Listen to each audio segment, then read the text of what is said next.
I see we're still waiting on a few people to come back, but um, I want you guys to go ahead. What we've been doing before we jump into the Q&A. What are some things that have stood out to you over either the last few days or today? Something that God has spoken to you, something that you feel has been revealed to you. Anything, anybody, go ahead and share. And share your name, please, your campus, and then if you could keep it around 30 seconds, that would be awesome.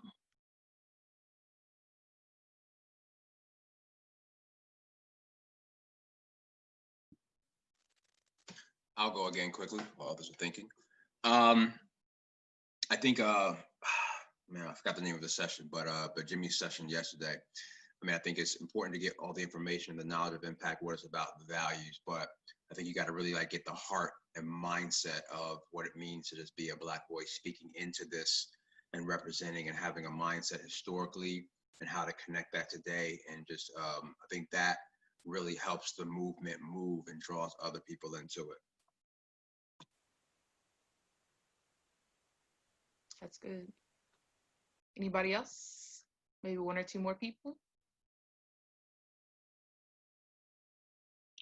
So during our last session with Mr. Darnell, he was talking about the importance of having like rhythms within our ministry. So, for example, like having certain times when we're working, like celebrating and then resting, just to make sure that we avoid burnout. So I thought that was a nice idea. Yes, that is so good. One more person.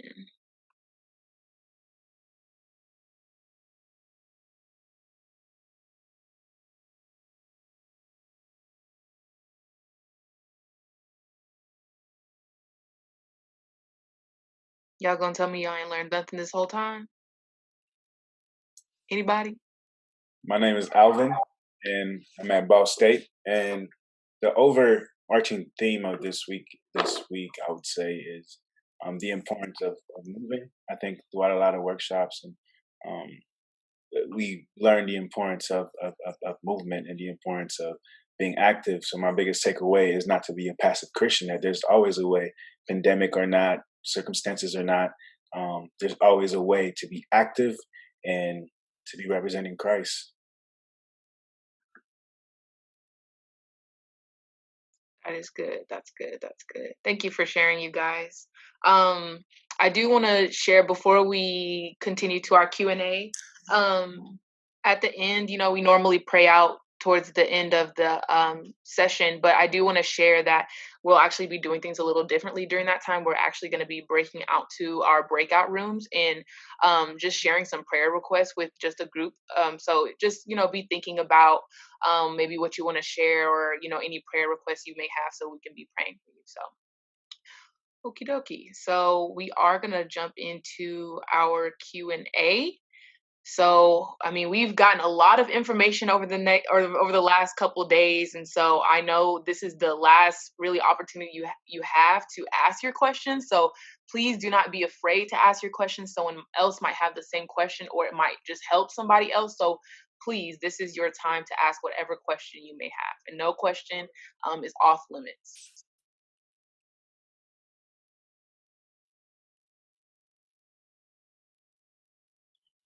Hi, my name is Keisha from Southern Mississippi. So this is from the first session, the virtual one, but I personally don't struggle with mental health, and I personally don't feel like I have a need for a therapist. But I'm learning that just because I don't personally need it doesn't mean that someone else does it or does, and learning how to be there and provide for someone else that needs something that I personally don't need.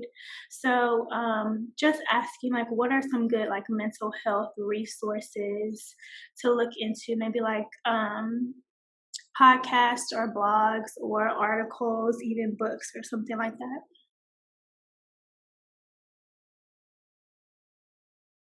That's a great question, Keisha. Oh, I thought you were calling on me to answer, but you were saying great question to her. Hey, if you want to answer, you might as well already since you're unmuted. Yeah. So I don't know about tons of resources. Um, uh, yeah, I don't know about tons of resources, but it looks like somebody's sharing therapy for Black girls in the chat. Um, Also, there's other um, things like right now the impact staff are reading emotionally healthy spirituality, and it's not necessarily a book about mental health, but it definitely is challenging in thinking about how you're feeling, what you're experiencing. um, Thank you, Kayla. So that has been helpful, and even just being mindful about how you're actually feeling. Um, there's also a podcast, the Allender Center podcast, you can go to, as well as there's a podcast called "The Place We Find Ourselves" that I found helpful.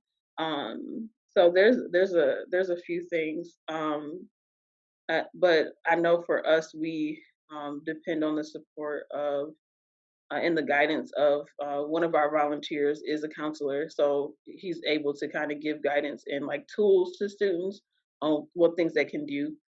Like, so we've had conversations with him. So I don't know like what resources and connections your campus has that would allow you to get connected with someone that can kind of help give students resources and things and activities and things that they could do.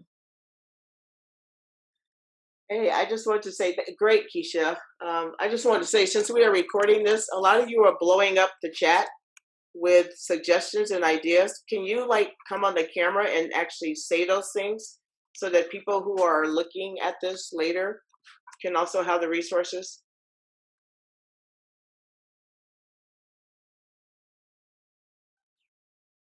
I know I suggested a podcast called Black Girls Heal.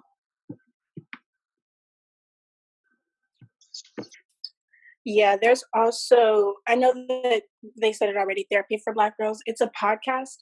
And they have like a Facebook group that you can join, send you emails, as well as there's a TV show called Behind Her Faith. Now, I wouldn't call that counseling. I wouldn't substitute it for a professional help, but it's definitely based in the Bible. You broke up a little bit. Can you repeat that? Behind her. It's called Behind Her Faith. It's something that I saw that was really helpful for me. Thank you. I think another thing is to like really look into your campus resources. I know that UW-Madison, we have pretty much a free like counseling psychology training clinic. And if you're on scholarship at UW-Madison, you get it for free. So, and I think not a lot of people know about resources like that. But make sure you like really look into your campus resources. Is the Allender Center podcast, is that like a contextualized podcast, or is it for anyone? Or do they talk about like everything? Actually, the last 3 or 4 have been people of color. They had 2 of their staff of color on it. I was actually on the one last or the last before. I'm about to do another podcast with them. So we're trying to weave all that in together. And I would encourage you guys, our real talks do a little bit of that, but you're talking about engagement individually. And I would say, Keisha, I think in my life, I probably would have made the same statements that you just said. Hey, I don't know if I need it, but I'm looking out for someone else. And Lord, lo and behold, the Lord had me go through a time in my life where I did need counseling. And I did go through a valley. The scripture says he could take you through that in Psalms 23. And I did. Actually, I don't know if he thought I got enough. So I had a rerun and I had to go through the valley twice and a couple other times. But I look at counseling as not something as an aberration or just for needy, the first time I went through it, I actually was in remorse and grieving because I discovered how many people I never saw who was in that kind of pain when I was in that pain. And I discovered how I ignored them and overlooked them or undervalued their experience. Now I'm more adept in realizing how I'm not skilled to do everything, but I'm more adept to seeing when people have pain to at least have stronger empathy. Yeah, one of the things for me that I'm learning, I've started counseling myself, actually my whole family, was how dysfunction has, in some respects, been normalized in this culture and society. And so, how sometimes we don't even realize that we need trained professional help. We don't even realize it because, like in my case, we just learned something happens, you deal with it, you do what you need to do, and you keep it moving. But we never actually process the pain. And so that's one of the things, whether it's community-based trauma, individual trauma, realizing that we need to process the pain also was very significant. And it's been a very freeing process. It's been difficult, but it's been very freeing. But it's also helped me to see, as I look across the landscape, how many people, that's their norm. We don't process the pain. And I mean, the scriptures talk about it. Jesus didn't talk about it. So anyway, it's just a need. And that brings us to a healthy place that sometimes we don't even realize is unhealthy.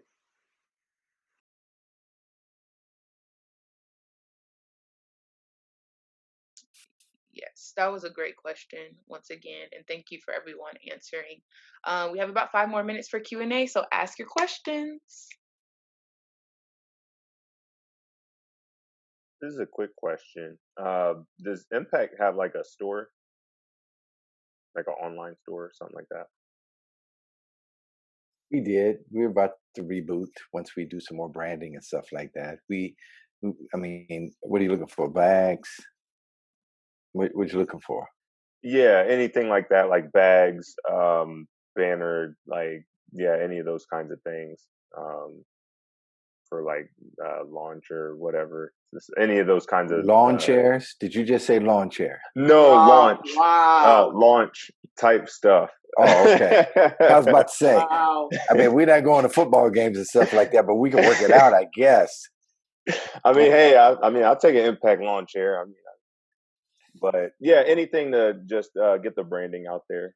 Anybody who wants to really take up the entrepreneurial arm of this organization, you can have a job with us. We'll figure out how to get you paid through your sales. But if you want to do all that, we're open to it. I think there's also a website that we partner with, impactapparel.com. And you can get T-shirts, you can get the stand-up banners. The tablecloth's a little expensive, but they have a lot of products available.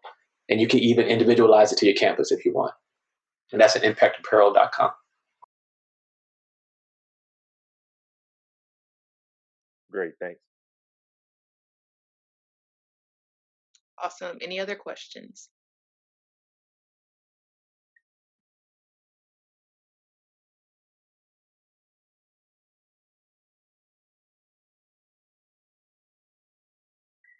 A question I have about the next two trainings. So a lot of our I'm at Southern Miss. So a lot of probably every student you ask would say that they're already a Christian or a follower of Christ. So how, in terms of like explaining what that training's going to be about, or even like, is it going to be, would it be a place for maybe people that grew up in the church and are gonna probably already say they're a Christian, or maybe just trying to figure it out, or kind of a little bit more about what that is? I like that question. The way we want to do this track, I spent a lot of time actually directing a track like this. Was a week long, but we're only doing a day and a half. I think it's all in above. I think it's even for a senior who's about to graduate from school and go off into their vocation and career. It's not a place where people think, oh, wow, this is for kiddies. I don't think I belong over there. It's a place that I think will affirm your foundation, give you a strong affirmation of scripture, give you an understanding of how to share your faith, give you some tools for devotion, give you some values of connecting. Because one of the skills that we do hope every impact student will have, since you can't take your chapter with you, you're going to have to figure out, how do I build a new community as a postgraduate in my next span of life? So I think that's an important aspect. So all those things. Can y'all hear me? It's a little creaky. Getting Tracy, yours? feedback, Jimmy. No, that's not me. Somebody just put it on mute. I'm not There sure you go. what happened. Yep. Okay. So and so we're going to explore all of those things, and I think it'll be great for a new believer or someone who grew up in the church who felt like they've been spinning their wheels. I think all of those things, Maria, is going to be a good space for them. And frankly, you know, when we started creating this type of event, I mean, there were a lot of challenges for us. And one of the things we started talking about was skill base. Should we do this training to be a lot of skills? So in our imagination, if I would dare say, for those who were part of the planning of this, our imagination was that people can get skills on how to lead small group or skills in the discipleship piece if they go there as well.